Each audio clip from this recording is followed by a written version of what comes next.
bersatu hati di dalam doa sebelum kita mendengarkan sabda Tuhan. Bapa kami yang ada di dalam kerajaan surga yang kami sembah di dalam nama Tuhan Yesus Kristus. Pada saat ini kami bersatu hati datang di hadapan-Mu merendahkan diri kami. Kami saat ini datang di dalam doa dan permohonan kepadamu. Kami mohon supaya Engkau mengurapi kami dengan minyak yang baru yang berasal daripadamu sendiri. Biar Tuhan menaruh perkataan-perkataan yang hidup atas lidah bibir mulut hamba-Mu, supaya apa yang hamba-Mu katakan, apa yang hamba-Mu sampaikan hari ini, itu adalah hikmat-Mu sendiri. Meskipun kami belajar tentang kitab suci dengan sungguh-sungguh, tetapi kami tetap mengandalkan Roh-Mu menuntun kami, supaya pengajaran yang kami dengar hari ini, itu adalah pengajaran yang berasal dari kuat kuasa Roh Kudus. Jamah hati kami yang mendengarkannya, sebab hanya firman-Mu itulah yang sanggup memberikan kekuatan bagi kami.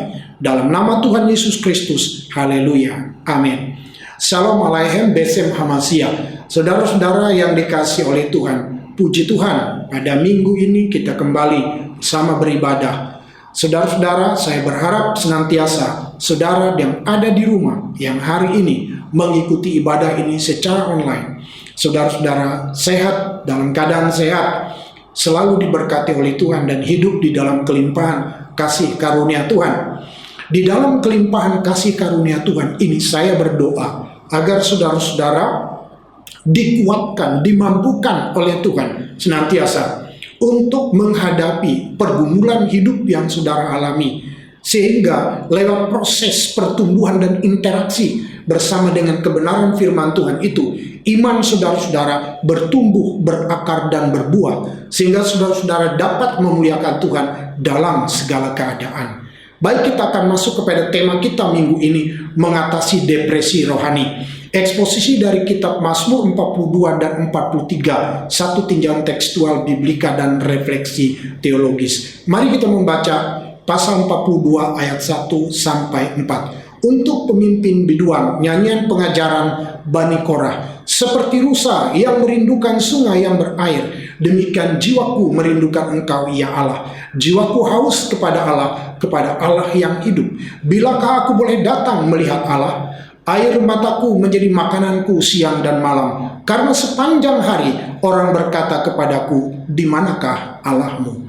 Saudara-saudara, kitab Mazmur yang terdiri atas 5 jilid ini, 5 bagian ini merupakan Mazmur 42 dan seterusnya sampai yang ke-72, tetapi bagian besarnya itu sampai 83. Ini merupakan jilid yang kedua, di mana di sini nama Allah itu disebut sebagai atau nama Allah atau Elohim itu lebih banyak disebut dibandingkan nama Yahweh. Pada kebanyakan bagian ini, Elohim di sini disebut sebanyak 164 kali, sedangkan kata Yahweh itu hanya 30 kali dalam jilid yang kedua ini. Dalam koleksi yang besar ini, saudara-saudara, kita dapat menemukan beberapa koleksi yang lebih kecil. Satu itu berhubungan dengan kaum Lewi yang disebut Bani Korah. Satu lagi itu dikaitkan dengan Daud, dan satu lagi menyebut nama Asaf. Nah, di samping koleksi-koleksi ini, jilid 2 ini juga mencakup satu mazmur tanpa nama pengarang dan satu mazmur dikaitkan dengan Salomo. Nah, bacaan kita hari ini Mazmur 42-43 di sini adalah 2 syair yang isi dan gayanya sangat berkaitan sehingga tidak mudah dipisahkan. Seluruh syair ini merupakan satu keindahan puisi yang luar biasa yang selalu menampilkan kerinduan dan harapan menjadi satu. Kita percaya bahwa kitab Mazmur itu adalah firman Allah, tetapi saudara, syairnya itu mengandung sastra dan puisi yang begitu indah dan luar biasa. Mari kita akan melihat eksposisi Mazmur 42 dan Mazmur 43 ini. Yang pertama, pemazmur di sini menghadapi satu keadaan yang sangat sulit. Ia merasa terisolir secara rohani. Dan ia terus berseru kepada Allah. Tetapi Allah tidak mengindahkan dia. Ini yang dikatakan di dalam Mazmur 42 ayat 2 dan 9, 43 ayat yang kedua. Mari kita baca. Seperti rusa yang merindukan sungai yang berair, demikian jiwaku merindukan Engkau ya Allah. Ayat 9. Tuhan memerintahkan kasih setianya pada siang dan malam. Pada waktu malam hari aku menyanyikan nyanyian satu doa kepada Allah kehidupanku. Kemudian 43 kita baca 43 ayatnya yang kedua. Sebab Engkaulah Allah tempat pengungsianku, mengapa Engkau membuang aku? Mengapa aku harus hidup berkabung di bawah impitan musuh? Saudara lihat di sini, yang pertama, eksposi yang pertama dari kitab Mazmur 42 dan 43 ini ialah dia menghadapi satu keadaan yang sulit. Ia merasa terisolasi secara rohani. Itu sebabnya di Mazmur 43 ayatnya yang kedua dikatakan, mengapa engkau membuang aku? Mengapa aku harus hidup berkabung di bawah impitan musuh? Kemudian yang kedua, ia juga merasa terisolasi secara fisik. Saudara, bacaan kita ini, ia adalah penyanyi Lewi dari Bani Korah yang dulunya memimpin umat Allah dengan nyanyian syukur ke rumah Allah. Namun saat ini ia sudah tidak dapat lagi melakukannya. Mari kita lihat di pasal 42 ayat 1 dan 4. Untuk pemimpin biduan nyanyian pengajaran Bani Korah. Saudara, ini adalah pemimpin biduan dari Bani Korah. Ini nyanyian, ini adalah sebuah syair pengajaran. Kemudian di ayatnya yang keempat, air mataku menjadi makananku siang dan malam, karena sepanjang hari orang berkata kepadaku, di mana Allahmu? Jadi dijauhi, dia merasa bahwa secara fisik ia terisolasi dan merasa hidupnya tertekan. Dari bacaan kita bisa melihat fakta-fakta itu. Nah, yang ketiga, saudara-saudara, ia merasa terisolasi secara sosial. Sepanjang hari, lawannya itu mengolok dia sambil berkata, di mana Allahmu? Bisa kita lihat di Mazmur 42 ayat 3 dan 10. Jiwaku haus kepada Allah, kepada Allahku yang hidup. Bilakah aku boleh datang melihat Allah? Aku berkata kepada Allah, gunung batuku, mengapa engkau melupakan aku? Mengapa aku harus hidup berkabung di bawah impitan musuh? Jadi saudara, dia merasa, pemazmur ini merasa bahwa dia terisolasi secara sosial. Sehingga dia berkata, mengapa aku harus berkabung? Mengapa aku harus berada di bawah impitan musuh?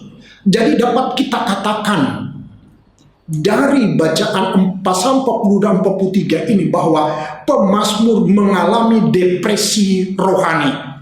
Meskipun saudara-saudara demikian, ia tidak tinggal diam.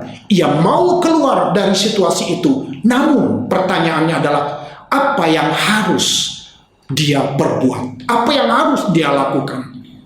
Sebelum kita masuk, saudara, kepada jawaban-jawaban itu, saya ingin katakan kepada kita bahwa depresi rohani, saudara-saudara, itu mungkin banyak kita mengenal istilah depresi kejiwaan. Sehingga banyak orang-orang karena depresi secara kejiwaan ini, mereka bunuh diri. Dihantui oleh rasa takut. Ada orang yang punya rasa takut karena ada alasan-alasan tertentu. Ada yang terjadi tanpa alasan, sehingga mengalami depresi. Bahkan ada banyak orang-orang yang memutuskan untuk bunuh diri karena mengalami depresi. Krisis ini terjadi, saudara-saudara, terjadi pula dalam istilah kita yang kita mau pakai ini. Kita dapat mengatakan bahwa depresi rohani pun itu bisa terjadi. Nah, lalu pertanyaannya, apa yang harus diperbuat ketika mengalami hal itu? Apa yang diperbuat oleh pemazmur ini supaya bisa keluar dari situasi dan kondisi seperti itu? Yang pertama, ia mengakui bahwa ia merasa tertekan dan gelisah. Mari kita lihat dalam pasal 42 ayat 5 dan ayat 11, pasal 43 ayatnya yang kelima. Inilah yang hendak ku ingat sementara jiwaku gundah gulana. sementara jiwaku gundah gulana. Bagaimana aku berjalan maju dalam kepadatan manusia, mendahului mereka melangkah ke rumah Allah dengan sorak-sorai dan nyanyian syukur dalam keramaian orang yang mengadakan perayaan. Ayat 11, seperti tikaman maut ke dalam tulangku, lawanku mencela aku sambil berkata kepadaku sepanjang hari, di mana Allahmu? Lalu pasal ketiga, tadi kita melihat di ayatnya yang kelima, kita baca, mengapa engkau tertekan, hai jiwaku? Mengapa engkau gelisah dalam diriku? Berharaplah kepada Allah, sebab aku bersyukur lagi kepadanya, penolongku dan Allahku. Yang pertama, yang diperbuat oleh pemazmur, ialah dia mengakui bahwa dia tertekan. Saudara-saudara, apakah perlu kita mengakui kita tertekan? Barangkali di hadapan manusia kita tidak mengakui, kita pura-pura bahwa kita kuat di hadapan orang lain. Bisa saja kita bersandiwara kepada orang lain. Tetapi saudara-saudara, depresi rohani itu berbicara tentang siapa diri kita, identitas rohani kita. Pemazmur tidak berbohong, dia tidak mau menipu dirinya sendiri, sehingga ia mengakui keadaannya di hadapan Tuhan bahwa ia tertekan. Ia mengalami sebuah depresi rohani. Ia akui sepenuhnya. Bahkan dia berkata, mengapa engkau tertekan, hai jiwaku? Mengapa engkau gelisah dalam diriku? Itu dia tidak sedang mempertanyakan orang lain, tetapi dirinya sendiri yang ia pertanyakan, mengapa engkau gelisah dalam diriku? Mengapa engkau tertekan di dalam jiwaku? Saudara bisa perhatikan di situ bahwa yang ia perbuat ialah ia mengakui. Saudara-saudara, para penjahat yang melakukan kejahatan besar, ketika dia mengakui itu, ia mulai terlepas. Ia mulai terlepas. Sebuah pengakuan yang jujur diperlukan. Kita harus perlu mengakui bahwa sekuat-kuatnya kita punya titik lemah dalam hidup ini. Kita perlu mengakui bahwa kita membutuhkan orang lain. Kita butuh doa orang lain. Kita butuh pertolongan orang lain. Terlebih kita butuh kuasa Tuhan dalam hidup kita. Yang kedua, apa yang diperbuat oleh pemazmur? Yang kedua ialah ia mengingat kembali apa yang terjadi di masa lalu. Ia mengingat sukacita saat memimpin umat masuk ke rumah Allah. Mari kita bandingkan pasal 42 ayat yang kelima Mazmur. Inilah yang hendak ku ingat. Inilah yang hendak ku ingat. Sementara jiwaku gundah gulana, bagaimana aku berjalan di dalam kepadatan manusia, mendahului mereka melangkah ke rumah Allah dengan suara sorak-sorai dan nyanyian syukur dalam keramaian orang-orang yang mengadakan perayaan. Inilah yang kuingat. Ini adalah di masa posisi rohaninya itu stabil dan bagus.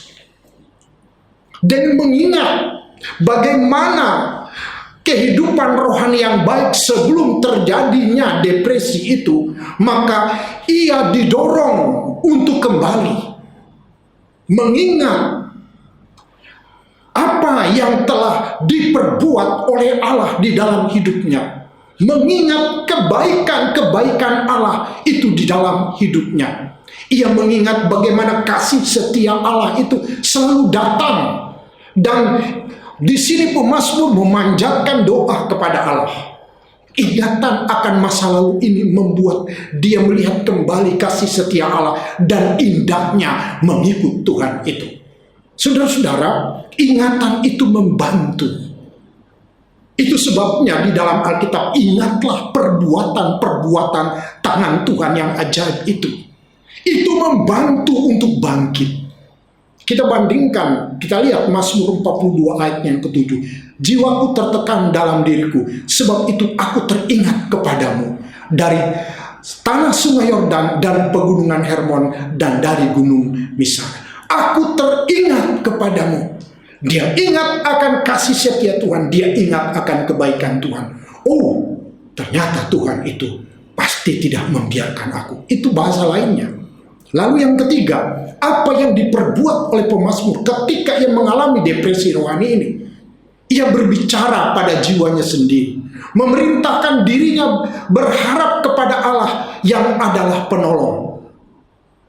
Saudara-saudara, kadangkala kita perlu berbicara pada diri kita sendiri, menghibur dan mendorong diri kita untuk bangkit. Seringkali kita begitu bersemangat mendorong, menghibur orang lain supaya mereka itu bangkit. Tapi kadang-kadang kita lupa bahwa kita perlu berbicara kepada diri kita sendiri. Apakah itu perlu? Saudara-saudara, itu perlu. Dalam ilmu jiwa itu perlu. Bahkan saudara ingat pada waktu masa saudara masih ke SD, SMP, SMA, saudara menghafal. Saudara menghafal untuk siapa? Berkata-kata itu untuk siapa? Untuk diri sendiri. Bahkan kadang-kadang sementara saudara kita di dalam kamar, kita bicara ketika kita lemah. Oh, saya tidak boleh begini. Oh, saya tidak boleh. Saya tidak boleh. Saya tidak boleh bangkrut. Oh, saya tidak boleh lemah. Kita berkata pada diri kita sendiri di dalam kamar. Bagaimana nanti nasib istri saya, suami saya, orang tua, keluarga saya kalau saya lemah? Kita berkata-kata kepada diri saya harus bangkit. Ketika kita berkata-kata kepada diri kita seperti itu, maka seperti ada sesuatu yang mendorong. Saudara, dipandang dari segi ilmu jiwa itu perlu, tetapi dalam kebenaran firman Allah itu terjadi. Mari kita lihat Mazmur 42 ayat 6 dan 12, 43 ayatnya yang kelima. Dikatakan seperti ini. Mazmur yang 42, 6 dan 12. Mengapa engkau tertekan, hai jiwaku, dan gelisah dalam diriku? Dia bertanya, bukan kepada orang, tapi kepada dirinya sendiri. Lalu dia berkata kepada dirinya sendiri, berharaplah kepada Allah. Dia berkata kepada jiwanya, berkata kepada dirinya, berharaplah kepada Allah.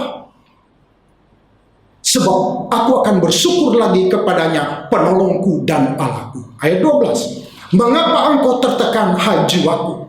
Kembali dia bertanya kepada dirinya, mengapa engkau gelisah di dalam diriku?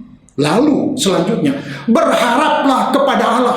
Sebab aku bersyukur lagi kepadanya, penolongku dan Allahku. Berharaplah kepada Allah. Jadi kadang-kala kita perlu berbicara kepada diri kita sendiri. Saudara, waktu kita bicara di depan cermin, kita sedang melihat diri kita.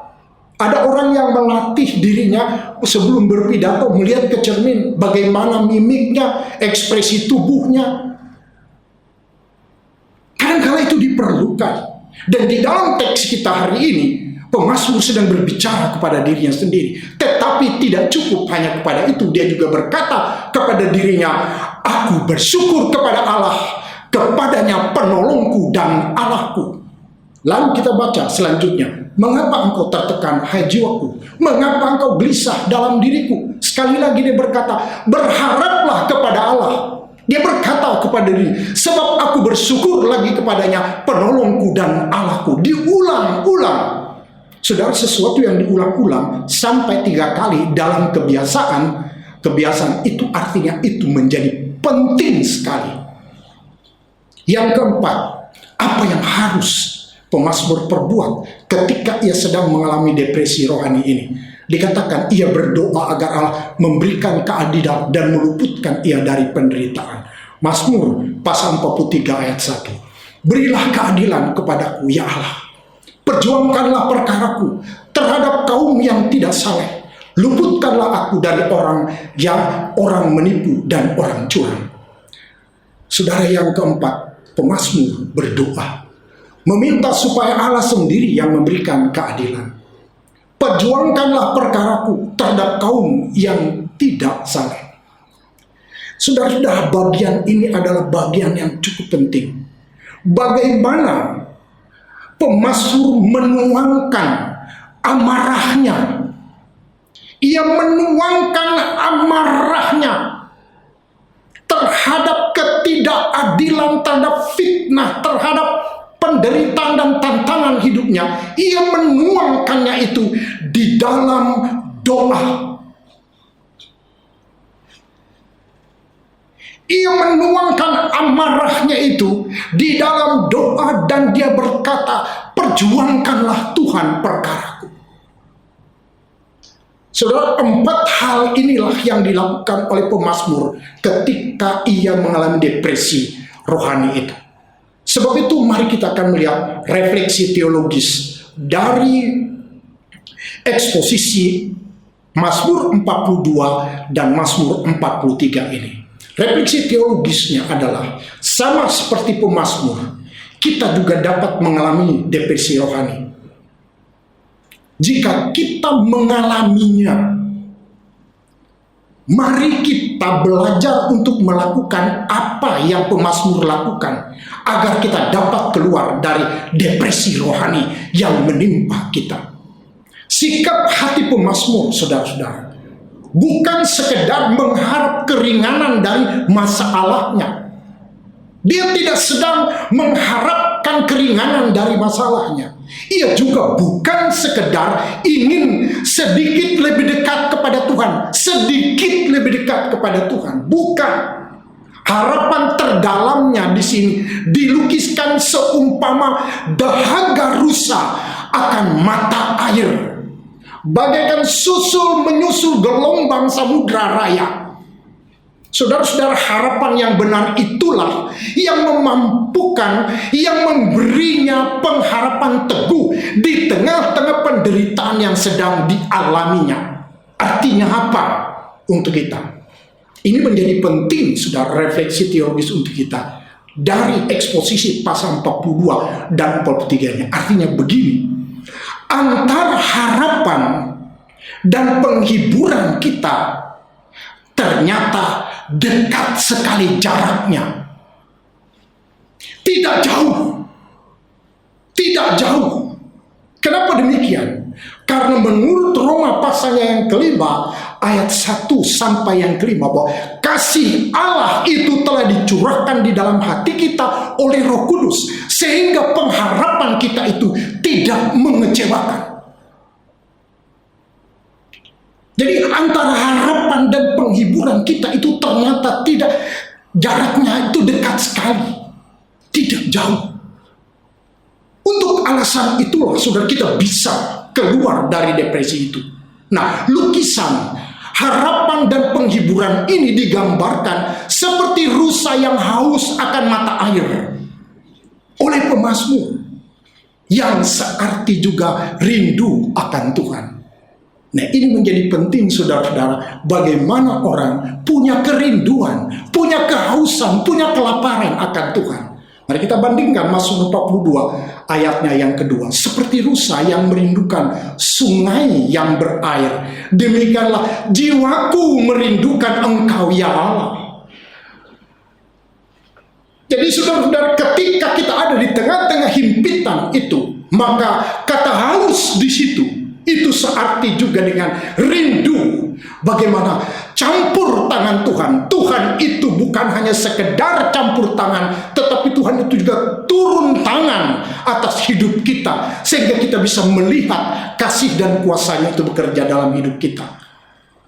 Di dalam Wahyu 21 ayat yang ke-6, bagaimana deskripsi dari haus yang searti dengan kerinduan itu. Ini kita perlu punya roh kerinduan yang kuat di dalam batin kita kepada campur tangan dan kuasa Allah itu dalam hidup kita. Firman-Nya lagi kepadaku, semuanya itu telah terjadi. Aku adalah Alfa dan Omega, yang awal dan yang akhir. Orang yang haus akan kuberi minum dengan cuma-cuma dari mata air kehidupan. Metafora ini, orang yang haus itu orang yang rindu. Saudara-saudara, ketika kita punya kerinduan yang begitu kuat, maka firman Tuhan berkata, akan kuberi minum dengan cuma-cuma dari mata air kehidupan. Artinya Tuhan tidak akan membiarkan kita mengalami depresi rohani, dan Ia akan menjawab kerinduan hati kita itu. Mazmur 22 ayat 7 mengatakan, dan roh dan pengantin perempuan itu berkata, marilah.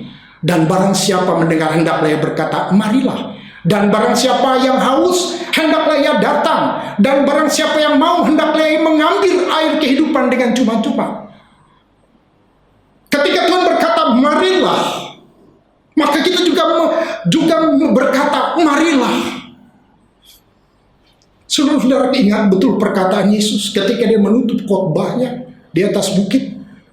Dari pasal 5 sampai pasal 7. Marilah kepadaku, setiap yang berletih lelah dan menanggung beban, aku akan memberikan kelegaan kepadamu. Orang yang berletih lesu dan berbeban berat, oleh karena konsep agama yang begitu berat ini, ketika mereka datang kepada Yesus, maka Yesus melepaskan kuk itu dari mereka dan memberikan kepada mereka kuk yang ringan. Tapi sebelum diberikan kuk yang ringan, yaitu kita memikul salib Kristus yang memberi kepada kita kelepasan dan kelegaan itu, Kristus terlebih dahulu melepaskan kita. Tapi di situ orang harus menyambutnya dengan kerinduan. Oleh karena itu, saudara-saudara, masalah depresi rohani adalah masalah pergumulan hidup dan masalah karena adanya kekosongan batin. Orang membiarkan kekosongan batin itu di dalam dirinya. Kekosongan batin ini, saudara, hanya dapat dipuaskan oleh Sang Pencipta batin itu, yaitu Allah. Ketika orang-orang tidak mengakui bahwa kekosongan itu diciptakan, itu saudara-saudara, oleh Allah di dalam batinnya, dan kekosongan itu hanya dapat diisi oleh Allah. Atau mereka sebaliknya mengisinya dengan roh-roh dunia, filsafat dunia ini, batin ini tidak akan pernah merasa puas. Sebab ia diciptakan memang untuk memuliakan Allah. Dia tidak akan pernah puas. Itulah sebabnya mengapa ada banyak orang kehilangan, mengalami krisis identitas. Karena mengalami kekosongan batin. Padahal mereka tahu bahwa mereka itu jadi, tidak asal jadi. Tetapi mereka itu diciptakan oleh Allah itu sendiri. Dengan memiliki unsur roh, jiwa, dan tubuh. Baiklah kita katakan bahwa batin itu bagian dari roh. Dan roh itu sudah diciptakan oleh Allah untuk menyembah Allah. Dia tidak dapat diisi oleh apapun. Mungkin saja dalam pengertian kita, kalau kita menganut istilah trikotomi, maka jiwa itu seperti perasaan, emotion, kemauan itu will, akal budi itu adalah intelligence. Mungkin saja kita berkata untuk bagian-bagian itu bisa dijawab oleh kita dengan menambah ilmu pengetahuan dan sebagainya. Tetapi roh manusia diciptakan untuk menyembah Allah. Ia tidak dapat diisi oleh siapapun kecuali oleh Allah. Itu sebabnya jika orang menolak kebenaran ini, maka ia tidak akan pernah bisa puas dalam hidupnya. Mari kita bandingkan dengan Yohanes pasal 4 ayat 13 dan 14. Jawab Yesus, barang siapa minum air ini, ia akan haus lagi. Tetapi barang siapa minum air yang kuberikan kepadanya, ia tidak akan haus untuk selama-lamanya. Sebaliknya air yang kuberikan kepadanya akan menjadi mata air di dalam dirinya dan terus-menerus memancar kepada hidup yang kekal. Ketika dia berbicara dengan perempuan Samaria yang dekat sumur, dan Yesus mengungkapkan identitas perempuan ini, bahwa perempuan ini sudah menikah sebanyak 7 kali, tapi tidak puas.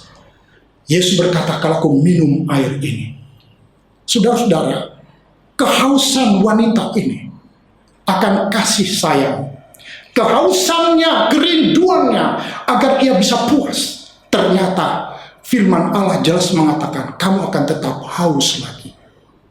Tidak akan pernah, kecuali kamu minum air yang kuberikan kepadamu. Dari dalam dirimu akan memancar terusmu sampai kepada hidup yang kekal.